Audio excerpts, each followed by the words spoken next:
I can't seem to find my toothbrush, so I'll pick one up when I go out today. Other than that, I'm in good shape. For most of the world, Home Alone was a miracle, a story about laughter, freedom, and the magic of being young. And at the heart of it was a boy who seemed to have everything: talent, fame, and the love of millions. But sometimes, the brightest stories cast the darkest shadows. Behind the applause, behind the perfect smile, something far more fragile was beginning to break a child being used not by strangers, but by his own father. What the world saw as success was, in truth, a cage built out of fame, control, and loneliness. But what happened to the boy who once made the world laugh? Where did he go when the spotlight went dark? And what was left of the child behind the legend? This is the story of Macaulay Culkin. From the very beginning, Macaulay Culkin was different. Even before the world knew his name, he had the kind of presence that couldn't be taught, a quiet brilliance that drew every eye in the room. Casting directors spoke of his timing, his honesty, the way he could shift from wide-eyed innocence to knowing intelligence in a single glance. He didn't perform, he believed. But behind that gift was a boy growing up in the shadows of struggle. The Culkin family crammed 9 people into a narrow railroad apartment in Yorkville, New York. 2 small rooms, thin walls, and a constant air of exhaustion. His parents, Kit Culkin and Patricia Brentrup, were barely surviving.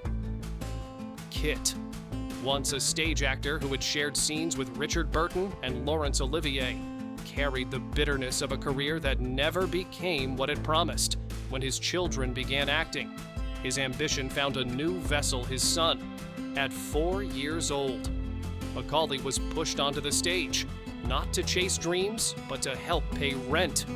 Acting was never art, it was survival. He even remembered crawling under theater seats to collect fallen coins. And yet, the camera loved him. That spark, raw and unfiltered, caught the attention of writer-director John Hughes. After watching Macaulay in Uncle Buck, 1989, Hughes wrote a script specifically for him, a story about a boy left home alone on Christmas. That film would make history when Home Alone 1990 shattered box office records and turned nearly $500 million worldwide. The 10-year-old from Yorkville became the highest-paid child actor in history. Overnight, he was no longer a struggling kid. He was Hollywood's golden child. But success came with a price.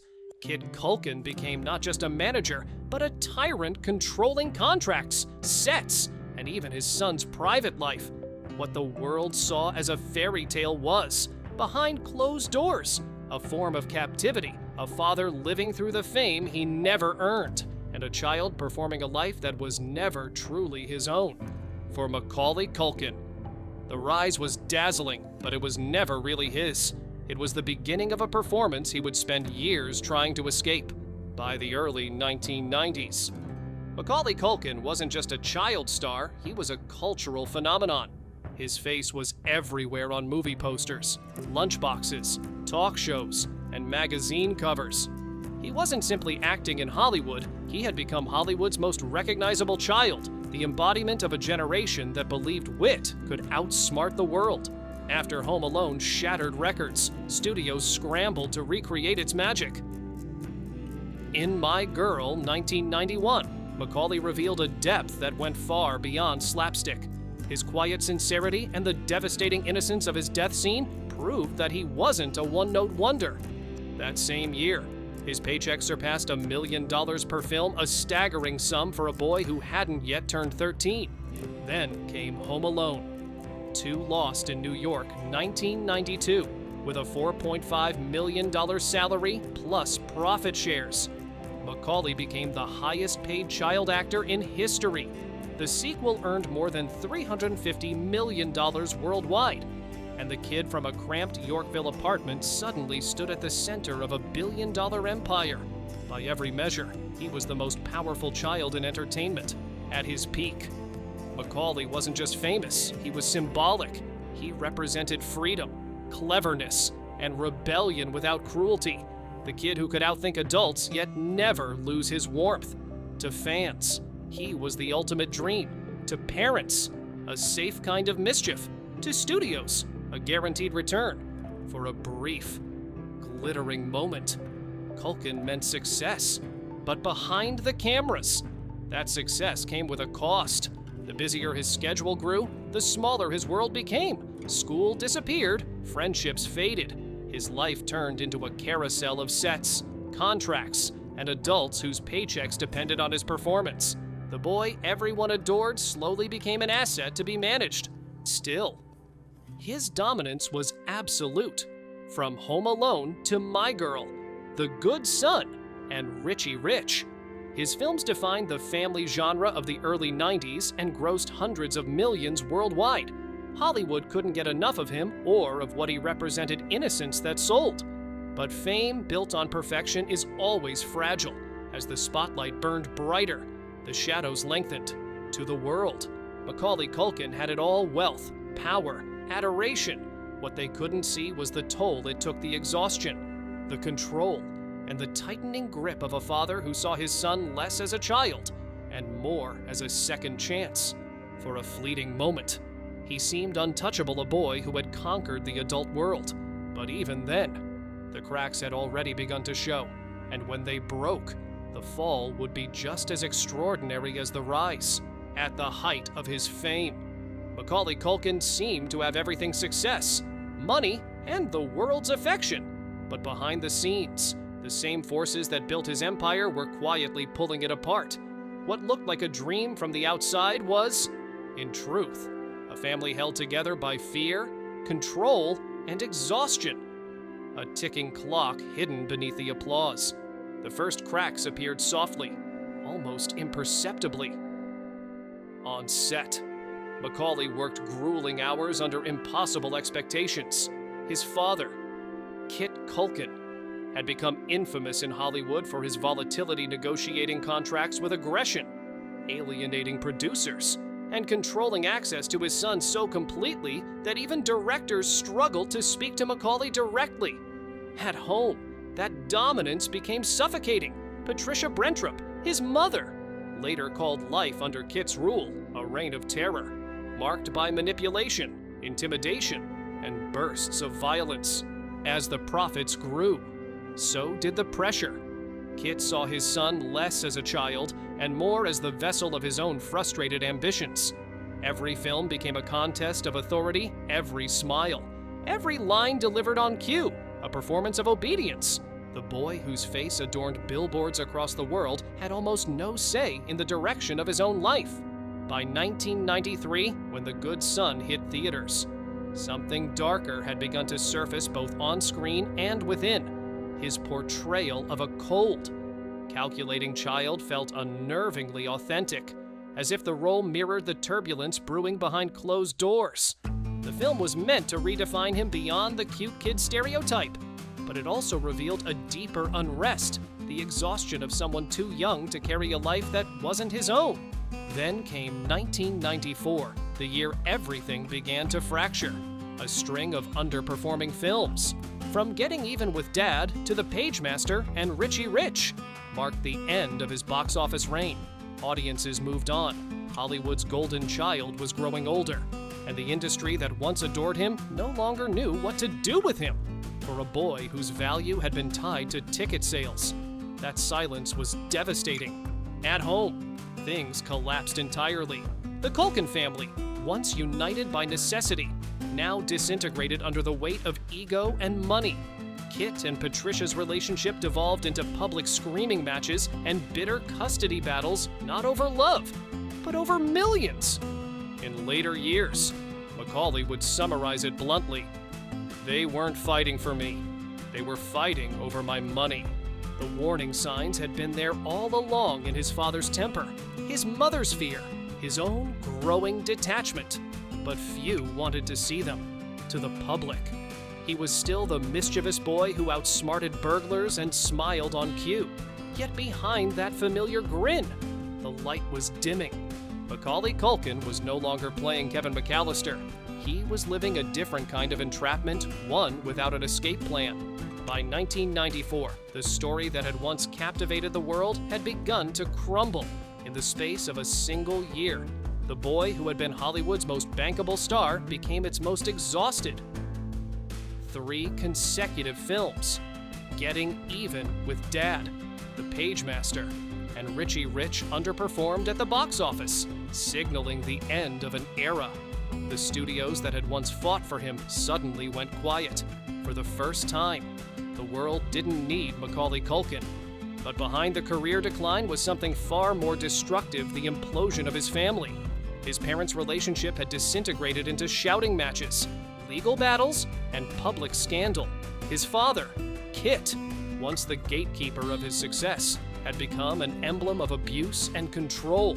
Producers avoided working with him. His mother, Patricia, was desperate to escape. At the center of it all was Macaulay, a teenager whose millions had become both weapon and prize. When the couple separated, their fight over custody became a proxy war over his fortune. The money that was supposed to secure his future now defined his imprisonment. At 15, Macaulay took the extraordinary step of removing both parents from legal control of his finances, appointing an independent accountant to safeguard the fortune he had earned before he was old enough to drive. It was an act of self-preservation, the only way he knew to survive the chaos of adulthood forced upon him too soon. After stepping away from acting, he tried to experience the ordinary life he had missed. He attended a private school, explored New York without bodyguards, and sought out friendships that had nothing to do with fame. But freedom came with disorientation, without scripts, schedules, or applause. He had no framework for who he was. The public labeled him washed up. The tabloids treated his retreat as evidence of failure. By his early 20s, the isolation deepened. His brief marriage to actress Rachel Miner ended quietly, another attempt at normalcy that couldn't withstand the weight of his past. In 2004, an arrest for marijuana possession in Oklahoma made headlines around the world, not because of the offense itself, but because it confirmed what people already believed, that Hollywood's favorite child had become another cautionary tale. Then came loss upon loss. In 2008, his sister Dakota was killed in a car accident. Just months later, Michael Jackson, his friend and protector from his most alienating years, died suddenly. The grief was compounded by the end of his long relationship with Mila Kunis, leaving him isolated once again, haunted by absence. By his mid-20s, Macaulay Culkin had lived through more extremes than most people endure in a lifetime: fame, fortune, exploitation, collapse, and mourning. For years, he drifted through New York and Paris, avoiding cameras, escaping interviews, and vanishing from the public eye. His face, once synonymous with joy, now appeared only in tabloid photos that speculated about drugs, despair, and decay. The world called it a fall, but really, it was a retreat, a desperate act of self-preservation from a life that had never been his. Macaulay Culkin didn't collapse. He slipped away one headline, one heartbreak, one memory at a time, until the boy who once made the world laugh finally found peace in being unseen. After years of silence, the world began to see Macaulay Culkin again, but not as the triumphant comeback Hollywood once expected. The images that resurfaced were haunting: a thin, pale figure in oversized clothes, cigarette in hand, walking the streets of New York. Tabloids seized upon every frame, claiming he was on the brink of death, addicted to heroin, spending $6,000 a month on drugs. None of it was true, but truth mattered little once the headlines started selling. For Culkin, the rumors were both cruel and predictable. They fed on an old narrative, the child star who couldn't escape the curse of fame.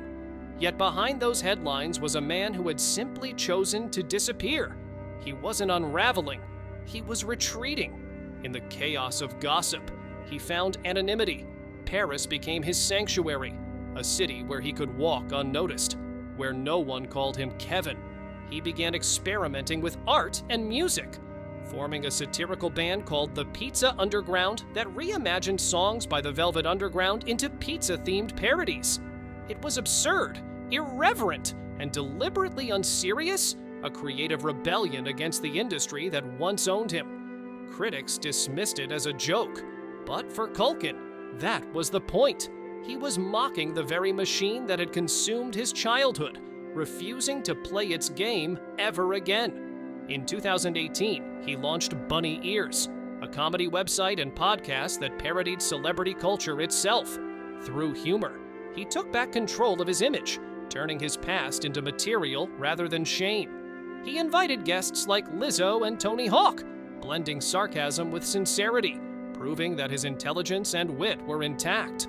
But still, much of the public didn't know what to do with this version of him, the quiet survivor who no longer sought approval. Hollywood, meanwhile, moved on. When opportunities did come, they were limited, framed by nostalgia rather than respect. His name was often treated as a punchline, a relic of the past. Redemption, in the eyes of the media, requires spectacle, a public apology, a glossy magazine cover, a comeback story that fits the familiar script. Culkin refused all of it. He didn't ask for forgiveness because he didn't believe he owed anyone an explanation. And that's why his redemption didn't fit the Hollywood mold. It wasn't loud or marketable.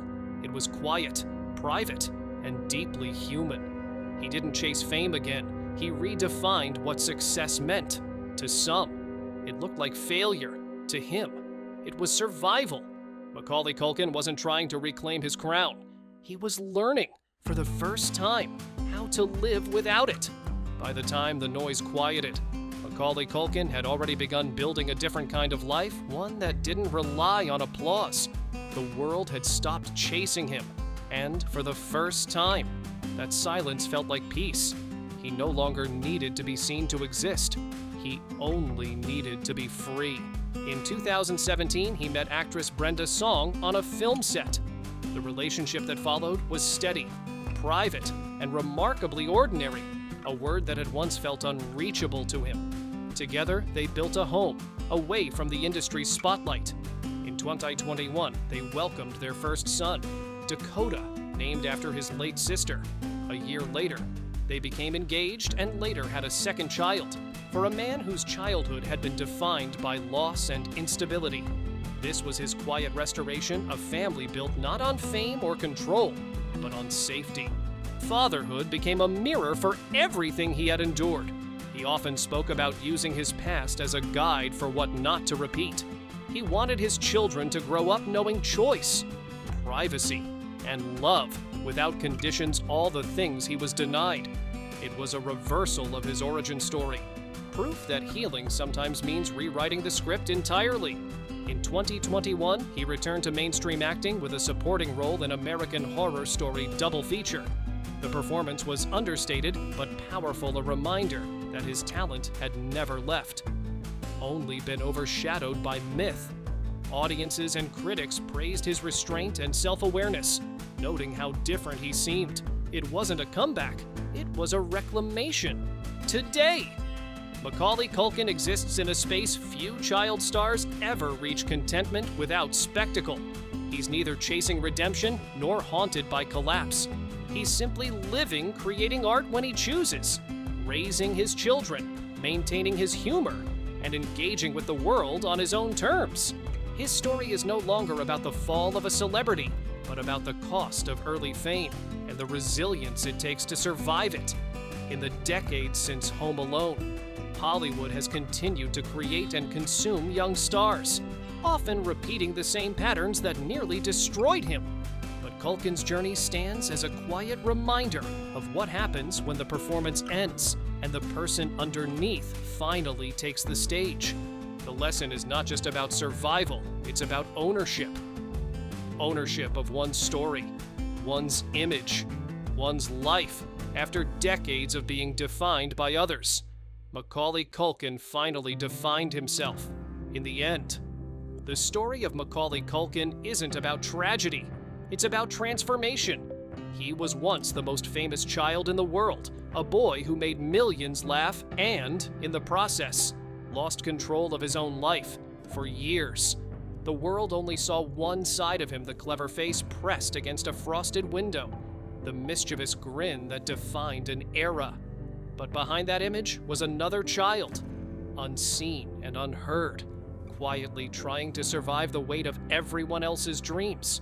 He grew up under a spotlight so bright it erased the person beneath it. And when that light finally faded, what remained wasn't emptiness, it was possibility. By walking away, he did what few in Hollywood ever managed to do. He escaped. Today, Macaulay Culkin's story invites us to ask harder questions about the culture that created him. How much of our admiration for fame is built on other people's pain? Why do we cheer when a child becomes a star, but look away when that same child breaks under the pressure, and perhaps most uncomfortably?